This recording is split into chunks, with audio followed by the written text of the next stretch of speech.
আমাদের পক্ষ থেকে নিম্নোক্ত আইনি বিষয়গুলো সাংবাদিক সমাজ ও সংশ্লিষ্ট সকলের অবগতির জন্য উপস্থাপন করা হচ্ছে। 1 নম্বর, গঠনতন্ত্রের 3 মেয়াদ সংক্রান্ত বিধান। সমিতির গঠনতন্ত্র অনুযায়ী পরপর 3 মেয়াদ কার্যনির্বাহী কমিটিতে নির্বাচিত হওয়ার পর একজন ব্যক্তি পরবর্তী 1 মেয়াদে নির্বাচন করতে পারবেন না, এমন বিধান বিদ্যমান ছিল। বর্তমানে ট্রেড অর্গানাইজেশনের আইন 2025-এর 18 ক অনুযায়ী পরপর 2 মেয়াদি কার্যকরী কমিটিতে থাকা কেউ 1 মেয়াদে বিরতি দিয়ে নির্বাচনে অংশগ্রহণ করতে হবে। আমাদের বক্তব্য অনুযায়ী 2005, 2007, 2008, 2010, 2011, 2013 মেয়াদে খুরশেদ আলম খসরু ও শামসুল আলম পরপর টানা 3 মেয়াদি নির্বাচিত হন। সে কারণে পরবর্তী 1 মেয়াদে তাদের নির্বাচন থেকে বিরত থাকার বাধ্যবাধকতা বলে আমাদের দাবি ছিল। উপরোক্ত ব্যক্তিগণ 2014-16 মেয়াদে তারা নির্বাচনে মনোনয়নপত্র দাখিল করেন। নির্বাচন কমিশনার উক্ত প্রার্থীদেরকে অবৈধ ঘোষণা করেন এবং আপিল কমিশনও তাদের প্রার্থিতা অবৈধ ঘোষণা করেন। পরবর্তীতে খুরশেদ আলম খসরু সাহেব একটা রিট করেন হাইকোর্টে। এই যে ইলেকশন নিয়ে প্রথম শুরু হলো রিট পিটিশন নাম্বার 7264/2014 উচ্চ আদালতে তাদের প্রার্থিতা বৈধ করে এবং তার প্রার্থিতা ফেরত পান তাদের দুজনের। তার আবেদনকে চ্যালেঞ্জ করে তৎকালীন, উনি আজকে প্রয়াত আমাদের শ্রদ্ধেয় KMR মঞ্জুর সাহেব, তখন ছিলেন উনি সভাপতি পদপ্রার্থী, চ্যালেঞ্জ করে উচ্চ আদালতের মাধ্যমে তৎকালীন সভাপতি প্রার্থী KMR মঞ্জুর তাদের প্রার্থিতা বাতিল করেন। তাহলে দেখেন, একটা প্রথম নির্বাচন কমিশনার বাতিল করলো, আপিল বোর্ডও বাতিল করলো, উনি সেটার এগেনস্টে গেলেন কোথায়? হাইকোর্ট। হাইকোর্টের রিটে হয় কি, এক পক্ষ তো অনুপস্থিত থাকে, অনেক সময় একটা রায় আনা যায়, সাথে সাথে তখনকার যে সভাপতি পদপ্রার্থী ছিলেন KMR মঞ্জুর সাহেব, উনি সেটার সাথে সাথেই গিয়ে অ্যাপিলেট ডিভিশনে সেটাকে রহিত করেন, তার মানে তার প্রার্থিতা রইল না।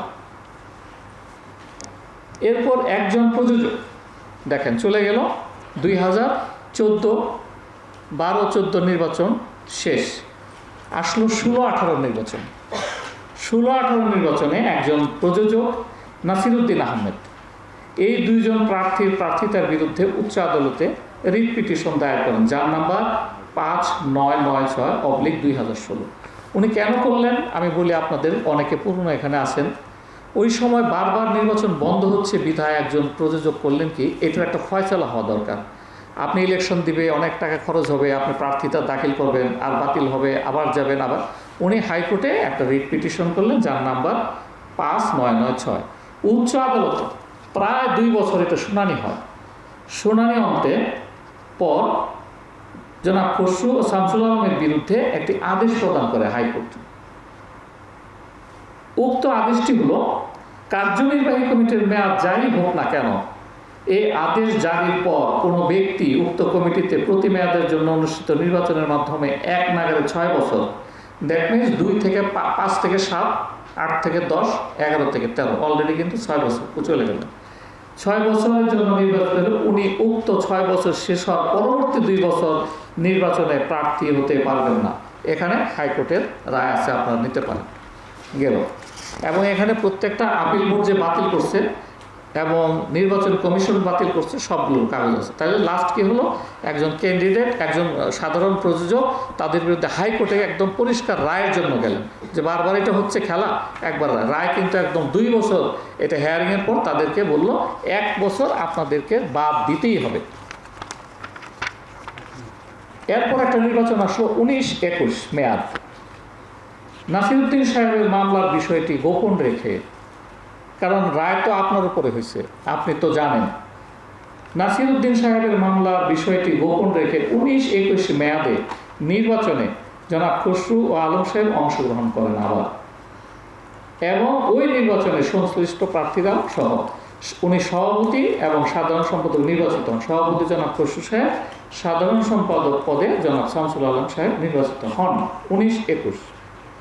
15 মাস পর এই কমিটিটা কিন্তু রান করতেছিল। রান করতে গিয়ে 15 মাস পর অভিনেতা ও প্রযোজক জায়েদ খান একটা রেশারেশি হোক বা অন্য নলেজে থাকার জন্য এই রায়টা, এই যে জনাব নাসিরের রায়টা নিয়ে উনি যান ট্রেড অর্গানাইজেশনের মহাপরিচালকের নিকট। এই অভিযোগ দায়ের করেন যে এরা অবৈধ ক্যান্ডিডেট, তারা কিভাবে নির্বাচিত হলো এবং তাদের বৈধতা নেই। তার অভিযোগের ভিত্তিতে একজন ডিএস, সেটা হচ্ছে একজন উনি উপসচিব, উনি তদন্ত করলেন। এফডিসি আসলেন এবং প্রযোজক সমিতির কাগজপত্র চেক করলেন এবং আমাদের একজন ক্যান্ডিডেট এখন ছিলেন জনাব লিটন, ওনারও একটা বক্তব্য নিলেন। উনি স্বীকারোক্তি দিলেন যে হ্যাঁ, আমরা হাইকোর্ট দ্বারা বারিত, আমাদের নির্বাচন করার অধিকার নেই।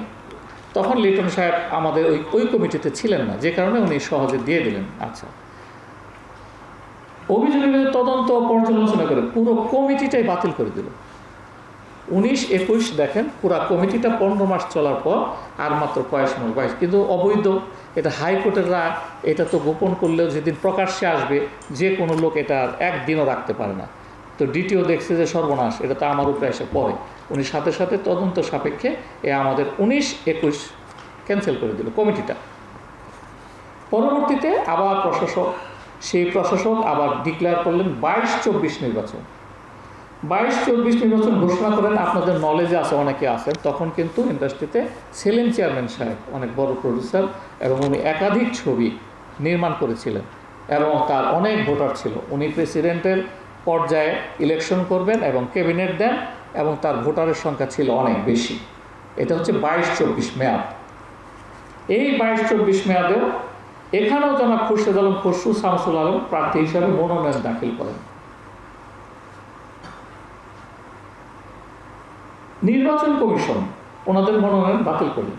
একই জিনিস, কারণ নির্বাচন কমিশন যখনই দেখবে যে একজন লোক পরপর 3বার নির্বাচিত, হাইকোর্টের রায়, উনি তো এটাকে দেবে না, উনি কিন্তু প্রথমেই বাতিল করল। উক্ত দুজন আপিল কমিশনে আবেদন করল, আপিল বোর্ডে ওনাদের মনোনয়নপত্র বাতিল করলো। দেখেন, প্রাথমিক এবং আপিল দুটাতেই কিন্তু ওনারা দুইজন বাতিল হলো। নির্বাচন চলমান কিন্তু।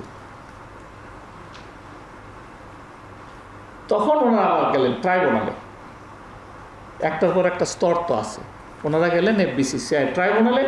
ট্রাইব্যুনাল তাদেরকে শর্ত সাপেক্ষে একটা পয়েন্টে দিল যে যদি সমিতির যারা একটা জেনারেল মিটিং দেখাইছিল, তারা যে এখানে বলা হয়েছিল একাধিক নির্বাচন করতে পারে, কিন্তু ওইটা বৈধতা ছিল না, কারণ ওই জেনারেল মিটিংয়ের কপি ডিটিওর কাছে পৌঁছতে আবার তারা ইলেকশন থেকে বাতিল হয়ে গেছিলো, ওই যে 19-21, যে কারণে ওই আইনটা কার্যকর হয় নাই। ওই শর্ত সাপেক্ষে ট্রাইব্যুনাল তাদেরকে দিল। কিন্তু নির্বাচন বোর্ড দেখলো, মোহাম্মদ জসিম নামে একজন জয়েন্ট সেক্রেটারি ছিলেন দায়িত্বে নির্বাচন বোর্ডের, উনি দেখলো এই অবস্থায় আমি একটা ঝুলন্ত অবস্থায় একটা ট্রাইব্যুনালের রায়ে আমি তো নির্বাচন করতে পারি না, কারণ 2টা নির্বাচন বোর্ডই বাতিল করছে, প্রথম নির্বাচন বোর্ড, আপিল বোর্ড। কথা কিন্তু একটাই, দেখেন 3বার 3 মেয়াদ, তখনও কিন্তু চলমান। 22 সনে গভর্নমেন্ট আরেকটা আইন পাশ করলেন, যেটা যে 25-এ পাচ্ছেন, পরপর 2বার, 3-এরটাতেও বাতিল, যদি 2টাতে 25 সনে আসলো। আচ্ছা, 22-এ কী হলো? 22-এ যখন উনি নির্বাচন বাতিল করলেন বা স্থগিত করলেন বলতে পারেন, চেয়ারম্যান এই জটিলতার জন্য 17/8 আগস্ট মাসের 17 তারিখ 22 সনে তারিখে নির্বাচনটি স্থগিত করেছেন। এখানে সব কাগজ আছে। খুরশেদ আলম খসরু সাহেব প্রায় 1 মাস পর, নির্বাচন কিন্তু স্থগিত হয়ে গেছে, 1 মাস পরে গিয়ে আবার উচ্চ আদালতে গেলেন। উচ্চ আদালতে গিয়ে একটা রিট করলেন ওনার প্রার্থিতার জন্য, এবং সেই রিটে উনি পেলেন। পেয়ে কী লাভ হলো? ইলেকশন তো শেষ, 22-24 ইলেকশন তো শেষ, উনি ওটা রেখে দিলেন, ওই অর্ডারটা রেখে দিলেন। এখন শুধু 22-এ একটা কথা বলতে চাই, শুধু 22-24 মেয়াদের নির্বাচনে 10টা রিট পিটিশন হয়েছে, মামলা হয়েছে হাইকোর্টে, 10টা, যার 6টা জনাব খুরশেদ আলম খসরু সাহেব করেছেন, আর 4টা করেছেন, 2টা আতিকুর রহমান লিটন ওই ভোট সংক্রান্ত, একটা করেছেন নাদির চৌধুরী, তখন উনি ছিলেন চেয়ারম্যান সাহেবের প্যানেলে। তাহলে জিনিসটা কি দাঁড়ালো, যে একটা 10টা রিট পিটিশন হতে পারে একটা সমিতির এক মামলায়, তার 6টায় খুরশিদ আলম খসরু সাহেব, এখানে কাগজ আছে, লিস্ট আছে।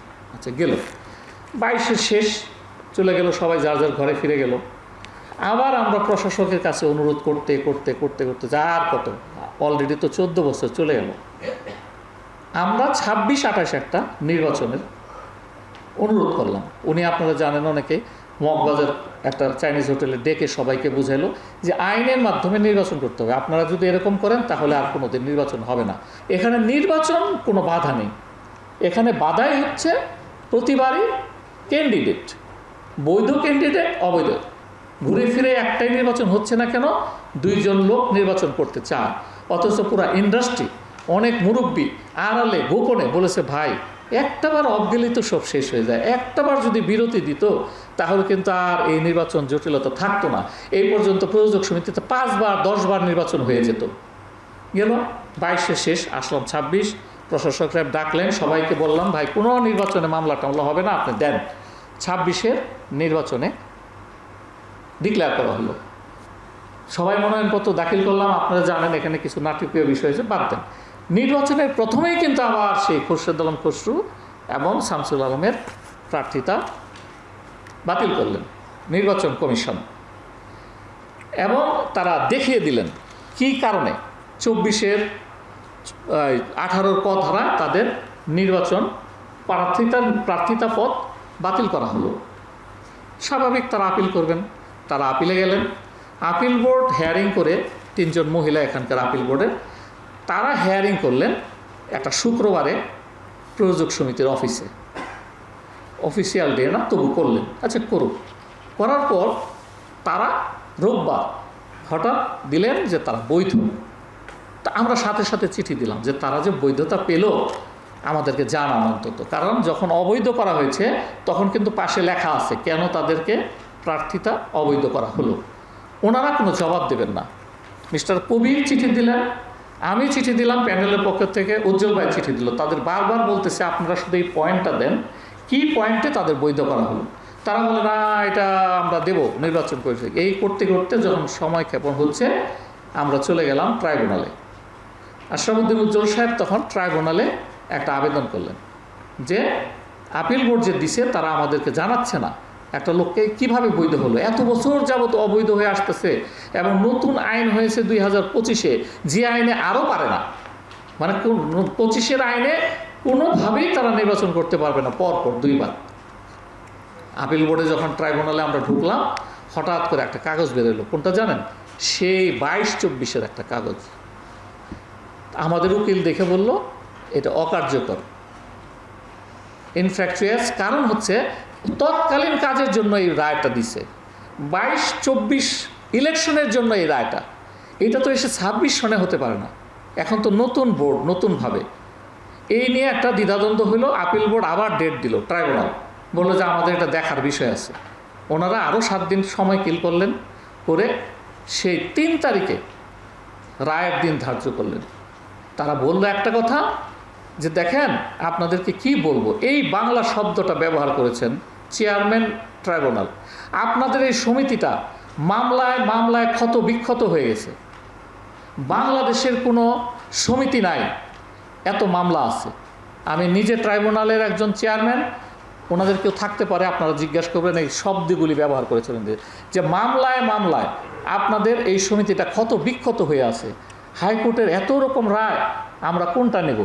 আমরা এখন যেটা দেখছি 22 সনের একটা আর্জি ওনারা দিচ্ছে, এবং ওনাদেরকে বলল যে আপনারা 22 সনের রায় পেয়েছেন, তাহলে এটা আপনারা ডিসপোজাল করেননি কেন? আপনারা এটা নিয়ে পকেটে নিয়ে বসে আছেন কেন? যখন 26 সনে ডিক্লেয়ার হলো ইলেকশন, আপনারা এটা দিলেন না কেন?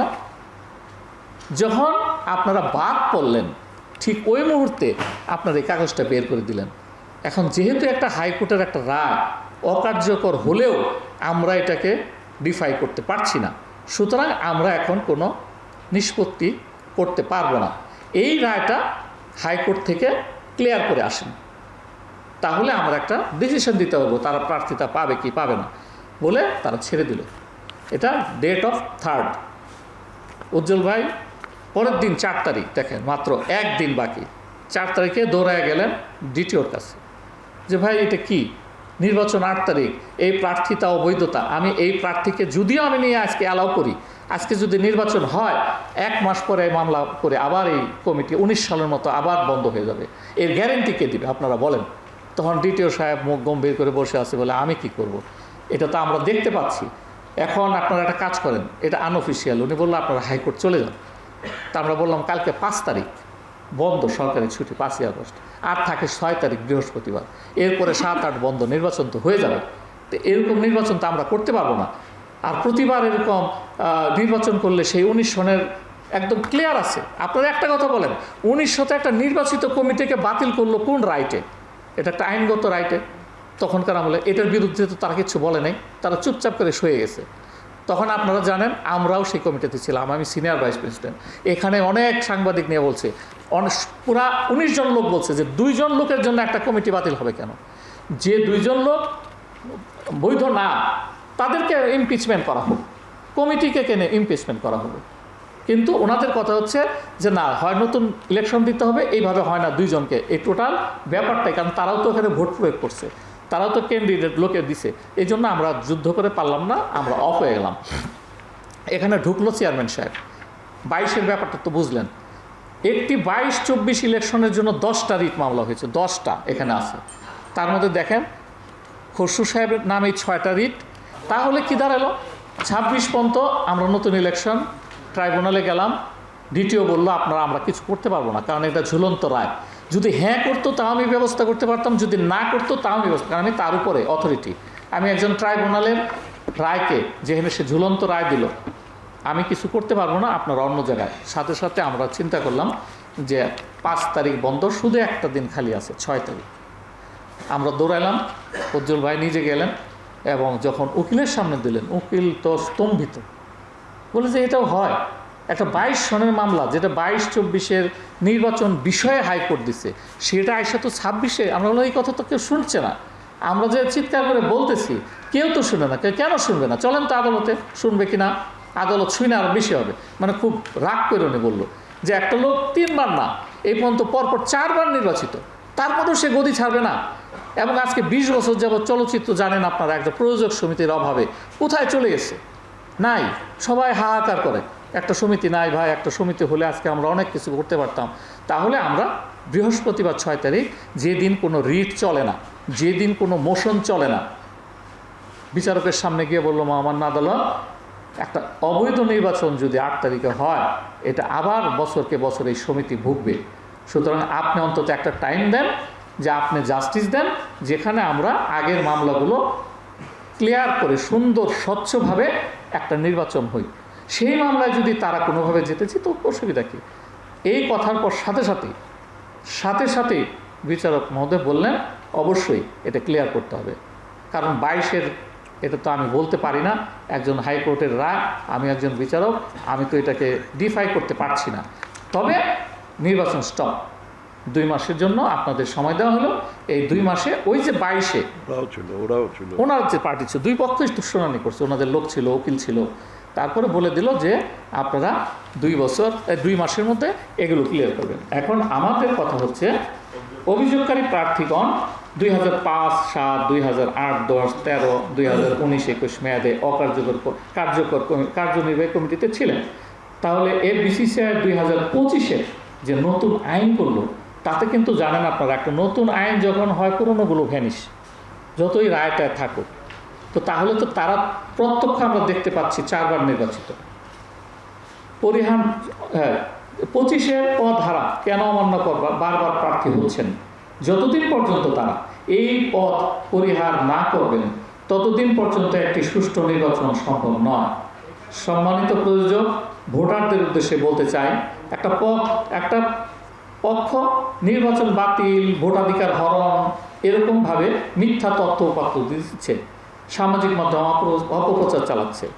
তাহলে 12, 14, 16, 18, 22, 24 নির্বাচনে তৎকালীন ভোটাররা যে ভোট দিতে পারে নাই, তাদের যে ভোটাধিকার হরণ করা হয়েছিল, কে করেছিল? আমি শুধু একটা লাস্ট কথা বলতে চাই, উজ্জ্বল সাহেব এই টার্মের প্রথম যিনি উনি মামলা করেছেন। তাহলে আশরাফুদ্দিন উজ্জ্বল সাহেব কি নাকি খুরশেদ আলম খসরু, কে মামলাবাজ? উনি তো একটা মামলা করেছেন, ওনার নামে মিনিমাম ওই 8টা বাদেও আগে মিলিয়ে প্রায় 10টা মামলা হবে। আপনারা বিচার করবেন। ধন্যবাদ।